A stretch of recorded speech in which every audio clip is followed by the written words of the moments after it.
Good morning dear nursing students. स्वागत है आपका मेरे यूट्यूब चैनल सूर्या लेक्चर्स में। बच्चों, आज जो हम लोग बात करेंगे वो बात करेंगे बीपीएच की। बीपीएच यानी बिनाइन प्रोस्टैटिक हाइपरप्लेसिया, जिसे हम लोग क्या कहते हैं, शॉर्ट टर्म में बीपीएच बोलते हैं। ठीक है, काफ़ी इंपॉर्टेंट और ये बहुत इंटरेस्टिंग टॉपिक है बच्चों, पढ़ने के लिए एग्जाम पॉइंट ऑफ व्यू से भी बहुत इंपॉर्टेंट है। तो हम लोग पहले जो स्टार्ट करेंगे वो हम लोग बात करेंगे बेसिक, जो प्रोस्टेट ग्लैंड से हम लोग बात करेंगे बेसिक्स क्या है, उसके फंक्शंस क्या क्या है, कैसे हाइपरट्रॉफी होती है, कैसे उसकी पैथोफिजियोलॉजी है, causes, risk factor, medical management, surgical management, ये सब लोग हम आज के लेक्चर्स में देखेंगे। तो बच्चे स्टार्ट करते हैं बिनाइन प्रोस्टेट हाइपरप्लेसिया। ठीक है, देखिए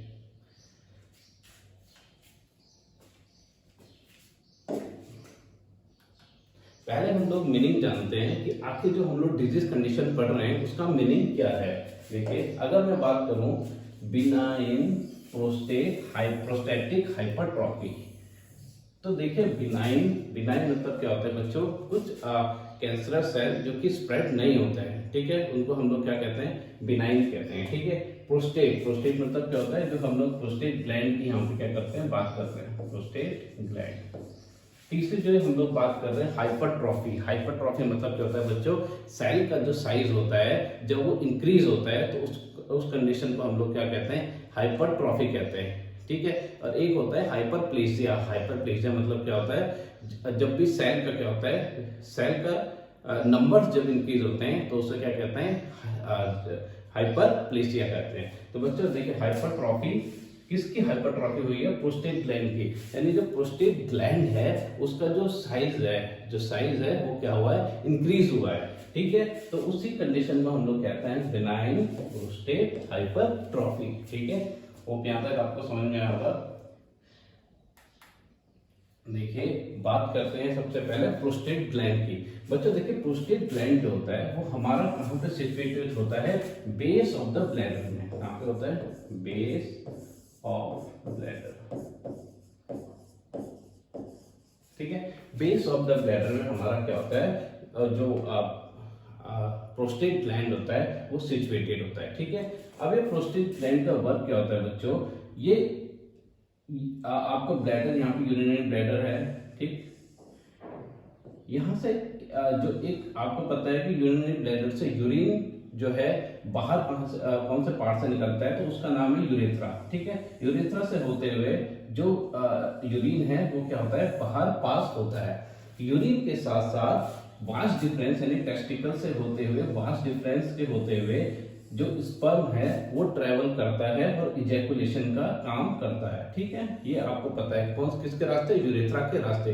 तो यूरेथ्रा के दो काम है। यूरेथ्रा का पहला काम क्या है, जो हमारे यूरिन है उसको, उसके आउटफ्लो को उसको क्या करना है, बाहर निकालना है, उसके फ्लो को बाहर आउटफ्लो करना। दूसरा जो काम है वो है स्पर्म को इजैकुलेट करना, इजैकुलेट बाहर की तरफ इजैकुलेट करना, किसको, स्पर्म को। ठीक है, तो दोनों काम किसके होते हैं, यूरेथ्रा के होते हैं। तो बच्चों जो ये प्रोस्टेट ग्लैंड होती है ये एक तरीके से दरवाजे का काम करती है, डोर का काम करती है।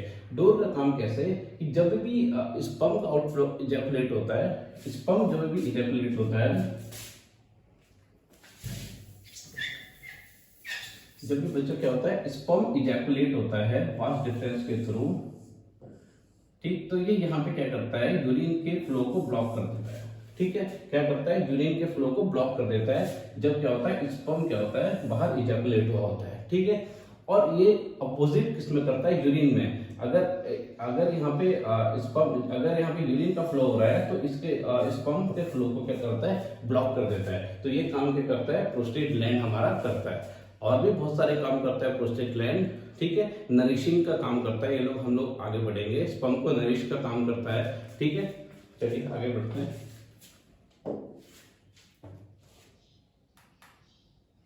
देखिए,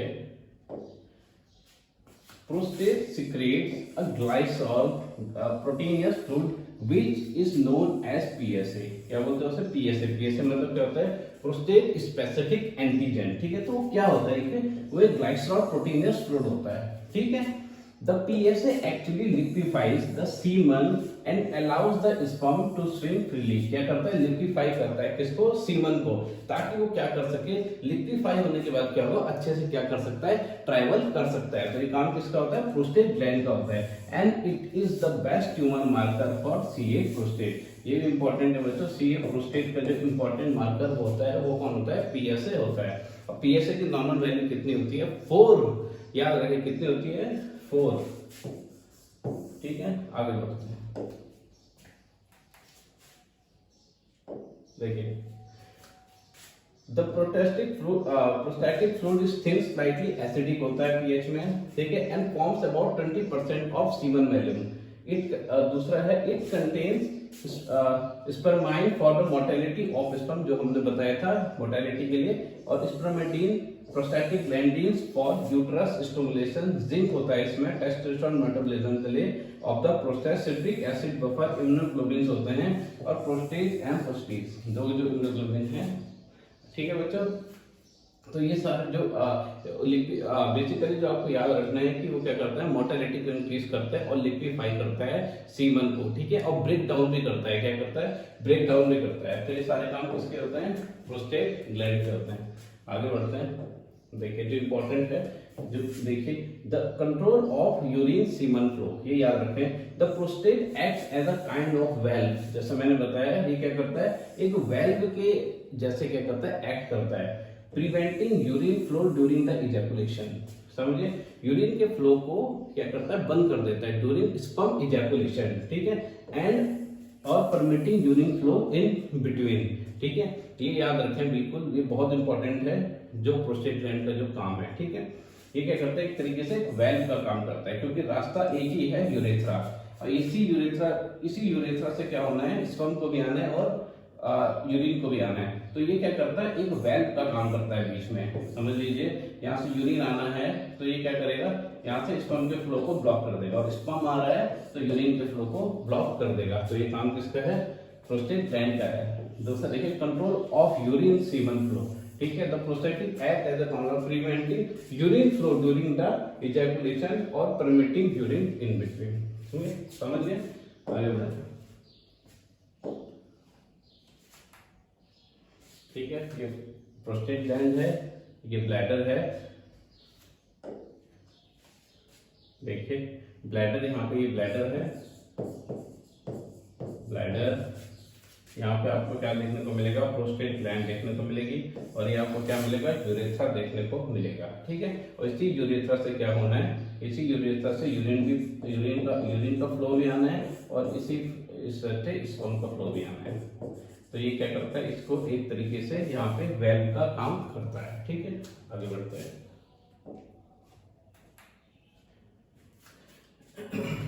देखिए बच्चों, अब हम लोग जब बात करते हैं, हम लोग डिजीज कंडीशन की बात करते हैं। यहाँ पे हम लोगों ने प्रोस्टेट के बारे में पढ़ा, प्रोस्टेट कहाँ पे सिचुएटेड होता है, प्रोस्टेट के क्या क्या काम होते हैं, ठीक। अब हम बात करते हैं कि हमारा बेसिकली जो टॉपिक है वो है बेनाइन प्रोस्टेट हाइपरप्लेजिया।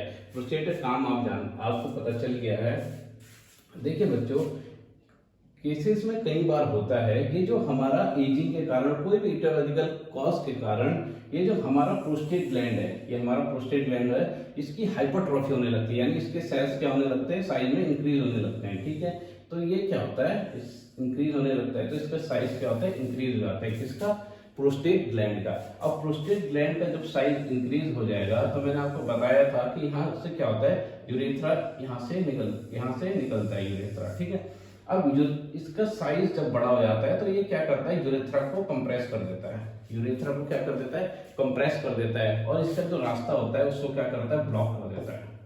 समझ गए, इसका रास्ता क्या होता है, ब्लॉक कर देता है, और ऊपर कंप्रेस करता है ब्लैडर को, ठीक है।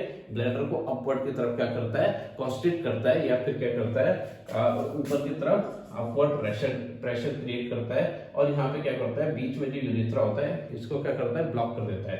यूरेथ्रा ब्लॉक होने के कारण यहाँ पे जो यूरिन है वो पास आउट नहीं हो पाएगा, यूरिन पास आउट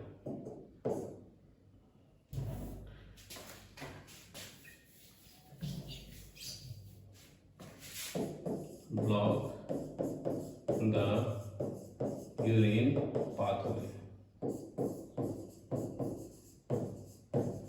है। यूरिन के पाथवे को क्या कर देता है, ब्लॉक कर देता है, ठीक है। अब यूरिन का पाथवे जब ब्लॉक हो जाएगा तो यहाँ पे क्या होगा, यहाँ पे माइक्रो ऑर्गेनिज्म जो है वो क्या होने लगेंगे, जमने लगेंगे या फिर ग्रोथ होने लगेगी।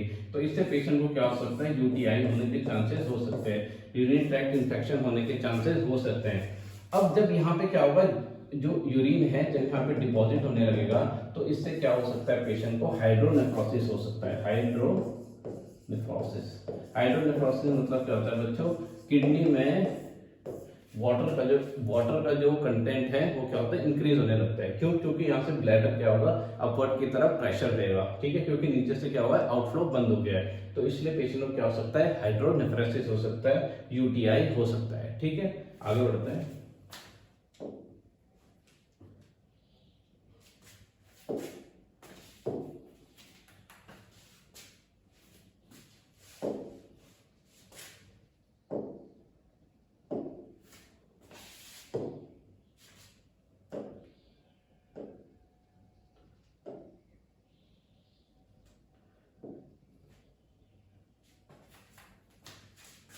देखिए बच्चों, स्टार्ट करते हैं बिनाइन प्रोस्टेट हाइपरप्लेसिया से।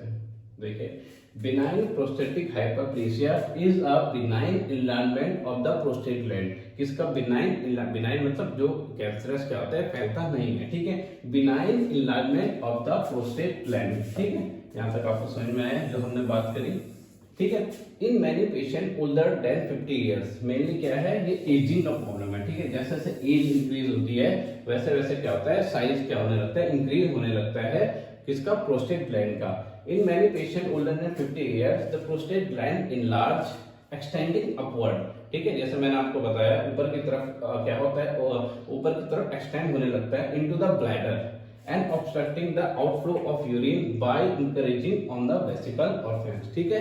ये जो पैथोफिजियोलॉजी मैंने आपको बताई, ये क्या होने लगता है, प्रोस्टेट ग्लैंड का साइज इंक्रीज होता है, जिसकी वजह से वो क्या होता है, ब्लैडर के ऊपर को क्या करता है, प्रेशर देता है पहला। दूसरा क्या करता है, यूरिन के आउटफ्लो को बंद कर देता है, ठीक है। तो ये सब जो है मैंने आपको अभी समझाया था। आगे बढ़ते हैं, ठीक है।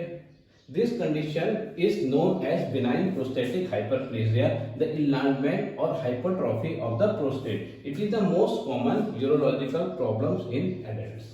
ठीक है, आगे बढ़ते हैं।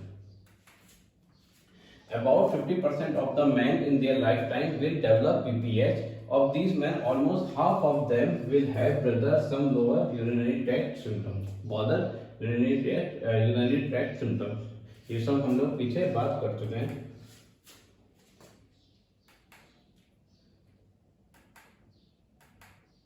देखिए बच्चों, अब जो है इसकी बेसिकली पैथोफिजियोलॉजी हमको समझना है कि पैथोफिजियोलॉजी इसमें आखिर होता क्या है, कि बीपीएच होता क्यों है, ठीक है बच्चों। बीपीएच के इटियोलॉजिकल कॉज के कारण कैसे कॉजेज क्या करते हैं, बीपीएच को करते हैं, ठीक है। देखिए पैथोफिजियोलॉजी देखिए बच्चों, हम लोग बात कर रहे थे pathophysiology of benign prostatic hyperplasia. देखिए, बिनाइन प्रोस्टेटिक हाइपरप्लेसिया की जो पैथोफिजियोलॉजी है उसमें जो मेन जो हार्मोन है वो है टेस्टोस्टेरोन। टेस्टोस्टेरोन बेसिकली एजिंग के साथ साथ क्या होता है, डिक्रीज होने लगता है बॉडी में, ठीक है। तो टेस्टोस्टेरोन क्या करता है, टेस्टोस्टेरोन कन्वर्ट होता है डीएचटी में। डीएचटी को बोलते हैं ड्राई हाइड्रोक्सी टेस्टोस्टेरोन में कन्वर्ट होता है, ठीक है। ये ड्राई हाइड्रोक्सी टेस्टोस्टेरोन क्या करता है, प्रोस्टेट के डेवलपमेंट में हेल्प करता है, ठीक है। देखें कैसे, देखिए टेस्टोस्टेरोन, ठीक है। देखिए बच्चों, टेस्टोस्टेरोन कन्वर्ट किसमें होता है, डीएचटी में कन्वर्ट होता है। किसमें कन्वर्ट होता है, डीएचटी में। डीएचटी की फुल फॉर्म होती है डाई हाइड्रोक्सी टेस्टोस्टेरोन,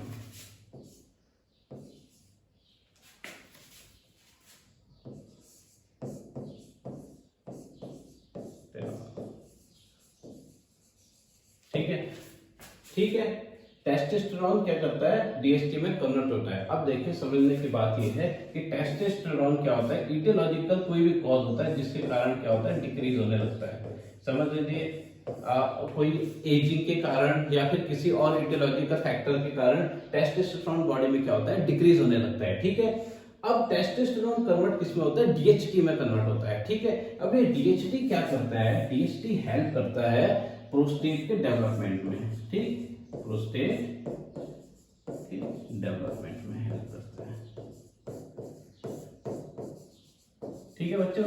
अब देखिए टेस्टोस्टेरोन कन्वर्ट हुआ डीएचटी में, और डीएचटी क्या करता है, प्रोस्टेट डेवलपमेंट में हेल्प करता है, ठीक है। अब टेस्टोस्टेरोन का लेवल क्या हुआ, डिक्रीज होता है, ठीक है।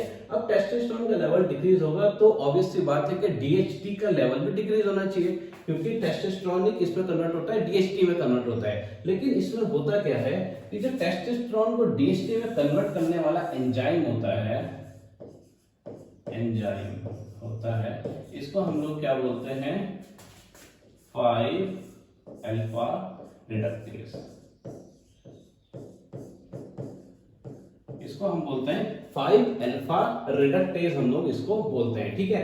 अब जैसे टेस्टोस्टेरोन का लेवल डिक्रीज होता है तो ये जो 5 अल्फा रिडक्टेज होता है, ये इसकी एक्टिविटी क्या होती है, इंक्रीज होती है, इसकी एक्टिविटी क्या होती है, इंक्रीज होने लगती है।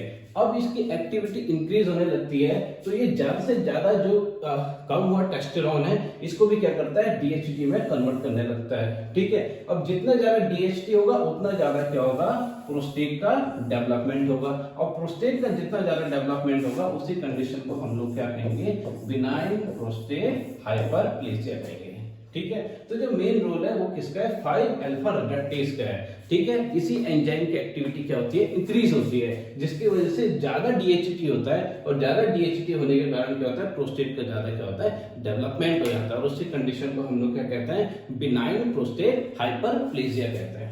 होप आपको ये बात समझ में आई होगी। देखिए हम लोगों ने बात करी इटियोलॉजिकल कॉज की, हम लोगों ने पैथोफिजियोलॉजी की बात करी।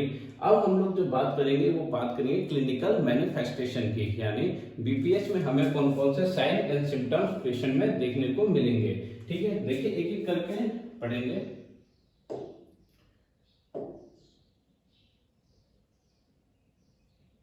देखिए सबसे पहले देखिए हेजिस्टेंसी इन स्ट्रेनिंग यूरिन, ठीक है। पहला क्या बोल रहा है, हेजिस्टेंसी इन स्टार्टिंग यूरिन। देखिए जब भी पेशेंट क्या होगा, जब भी पेशेंट यूरिनेट करेगा, यूरिनेशन के लिए जाएगा, टॉयलेट पेशाब करने के लिए जाएगा, तो उसका जो पहला यूरिन होगा, पहला यूरिन मतलब जब स्टार्टिंग में जो क्या होता है, जब स्टार्टिंग में यूरिन जब वो करने लगेगा तो उसको डिफिकल्टी होगी, ठीक है। डिफिकल्टी होगी किसमें, यूरिन को स्टार्ट करने में, यानी यूरिन के आउटफ्लो को इंक्रीज करने में, उसको क्या होगा, इंक्रीज करने में उसको दिक्कत होगी, परेशानी होगी। क्यों होगी, क्योंकि देखिए बिनाइन प्रोस्टेट हाइपरप्लेसिया में क्या है, जो प्रोस्टेट ग्लैंड है उसका जो साइज है वो इंक्रीज हो गया है, जिसकी वजह से जो यूरेथ्रा है ये कंप्रेस हो गया है, ठीक है, ये कंप्रेस हो गया। अब कंप्रेस होने के कारण क्या होगा, तो यूरिन है वो उसको क्या होगा, पेशेंट को डिफिकल्टी होगी उसको बाहर निकालने में, ठीक है। तो ये होगा पहला हेजिस्टेंसी इन स्टार्टिंग यूरिन। दूसरा देखिए बच्चों, increase frequency of urination. Frequency of urination मतलब कि कई बार वो क्या करेगा, पेशाब के लिए जाएगा। क्यों जाएगा, वही कारण है कि कंप्रेस हो जाएगा तो एक बार में ही क्या होगा, ब्लैडर खाली नहीं हो पाएगा, ठीक है। तो धीरे धीरे अभी थोड़ा ब्लैडर को खाली करेगा, ब्लैडर में थोड़ा ml खाली करेगा, तो ऐसे ऐसे करके क्या होगा, उसकी फ्रीक्वेंसी यूरिनेशन की इंक्रीज हो जाएगी, ठीक है। तो दूसरा सिम्टम। तीसरा है नॉक्चूरिया। देखिए नॉक्चूरिया मतलब होता है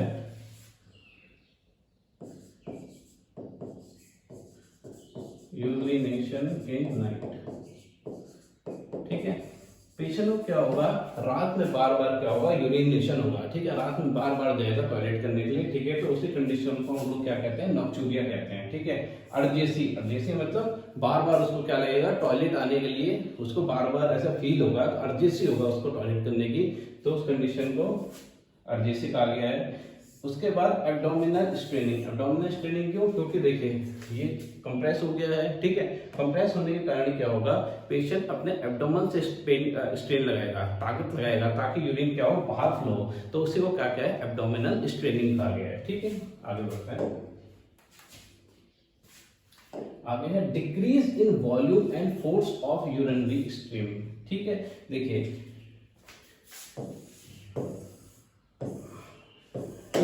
ब्लैडर से जब भी यूरिन नीचे की तरफ आएगा तो क्या कह रहा है, डिक्रीज वॉल्यूम। वॉल्यूम डिक्रीज क्यों है, क्योंकि यूरेथ्रा क्या हुआ, कंप्रेस हो गया है, ठीक है। और जो यूरिन का फोर्स है, देखिए जब यहाँ पे कंप्रेस हो जाएगा तो जिस फोर्स से क्या है यूरिन बाहर आना चाहिए उस फोर्स से नहीं आ पाएगा, तो इसीलिए इसको क्या है, decrease volume and force of urinary stream. आगे है इंटरप्शन ऑफ यूरिनरी स्ट्रीम, ठीक है। आगे है ड्रिबलिंग ऑफ यूरिन, देखिए बहुत इंपॉर्टेंट। ड्रिबलिंग मतलब पेशेंट का जो टॉयलेट आएगा वो क्या आएगा, डिप डिप करके आएगा, एक एक ड्रॉप करके आएगा, ठीक है। वो उसका कॉज भी क्या है, सेम है, ठीक है, एक एक ड्रॉप करके आएगा, ये बहुत इंपॉर्टेंट साइन एंड सिम्टम्स है। उसके बाद है sensation of incomplete emptying of bladder, ठीक है। पेशेंट को क्या लगेगा कि उसका ब्लैडर एक बार में खाली नहीं हो रहा है, ठीक है, क्योंकि देखिए नहीं हो रहा है तो वो तो वैसे भी उसका ब्लैडर नहीं खाली हो रहा है, ठीक है, तो उसको बार बार ऐसा लगेगा कि उसका ब्लैडर बिल्कुल भी खाली नहीं है, फिर टॉयलेट जाएगा, फिर टॉयलेट जाएगा, ठीक है। तो ये सारे जो सिम्टम्स हैं ये हमको इसमें देखने में मिलेंगे, बिनाइन प्रोस्टेट हाइपरप्लेजिया में देखने को मिलेंगे। आगे बढ़ते हैं, ठीक है। Acute urinary retention more than 60 ml, recurrent UTI, देखिए रिकरेंट यूटीआईज के होंगे। देखिए मैंने आपको पहले ही बताया था, यूरिन जो हमारा यूरिनरी ट्रैक्ट यानी यूरेथ्रा होता है उसको क्लीन करने के लिए बार बार यूरिन क्या होता है, आप पानी पीते रहते हैं तो यहाँ पे माइक्रो ऑर्गेनिज्म क्या होता है, नहीं डिपॉजिट होते हैं। जब यहाँ पे क्या होगा, यूरिन का फ्लो कम हो जाएगा तो यहाँ पे माइक्रो ऑर्गेनिज्म की ग्रोथ होने लगेगी, जिसकी वजह से क्या होगा, पेशेंट को बार बार यूरिनरी ट्रैक्ट इन्फेक्शन होने लगेगा, फटीग होगा और एनोरेक्सिया होगा।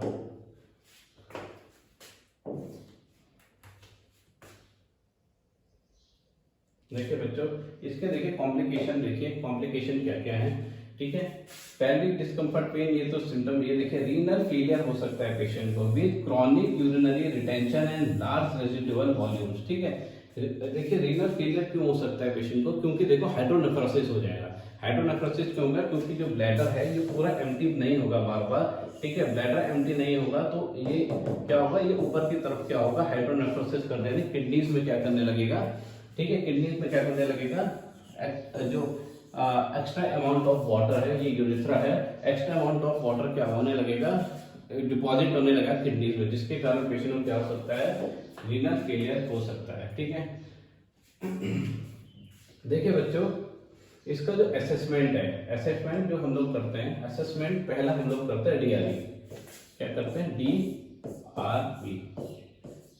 डीआरई मतलब होता है डिजिटल रेक्टल एग्जामिनेशन, ठीक है। डिजिटल रेक्टल एग्जामिनेशन जब हम लोग पेशेंट को करेंगे, ठीक है, तो उसमें क्या होगा, आपको एक हार्ड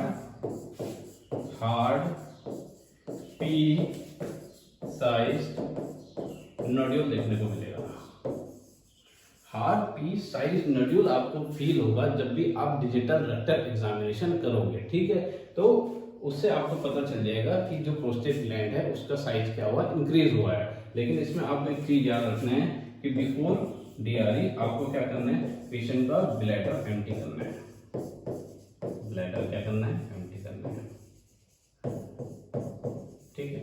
आपको ब्लैडर क्या करना है, पेशेंट का एम्प्टी करना है, उसके बाद ही आपको डिजिटल रेक्टल एग्जामिनेशन करना है, ठीक है। हिस्ट्री आप पेशेंट के ले सकते हो, यूरिन स्क्रीन पर हेमाचुरिया के लिए देख सकते हो, ठीक है। फिजिकल एग्जामिनेशन जो मैंने आपको बताया, इसके बाद ठीक है, पीएसए का लेवल आप देख सकते हो, प्रोस्टेट स्पेसिफिक एंटीजन का लेवल आप देख सकते हो, ठीक है, ब्लड में कितना है, ठीक है। ये पीएसए एक वो भी है, आप कैंसरस के लिए जो है इंपॉर्टेंट ट्यूमर मार्कर भी है, ठीक है।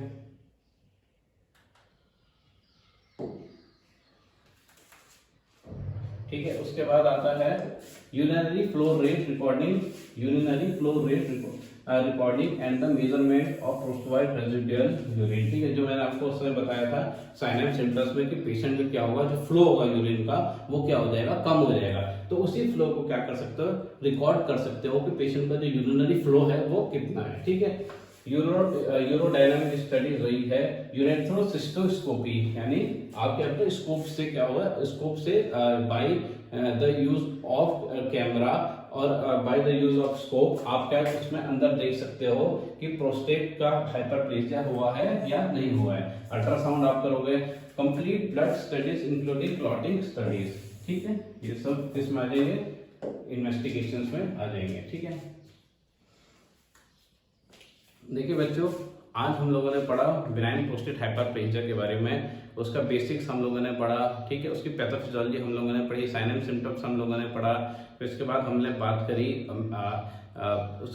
बात करी क्या हम लोग डायग्नोस्टिक उसके लिए डायग्नोस्टिक इवैल्यूएशन करेंगे, ये सब हम लोगों ने आज बिनाइन प्रोस्टेट हाइपरप्लेजिया के बारे में पढ़ा, ठीक है। अब जो नेक्स्ट इसका वीडियो होगा उसमें हम लोग मेडिकल और सर्जिकल मैनेजमेंट के बारे में बात करेंगे, ठीक है। अगर आपको वीडियो पसंद आया हो तो प्लीज़ लाइक करें। बहुत बहुत धन्यवाद। Thank you so much.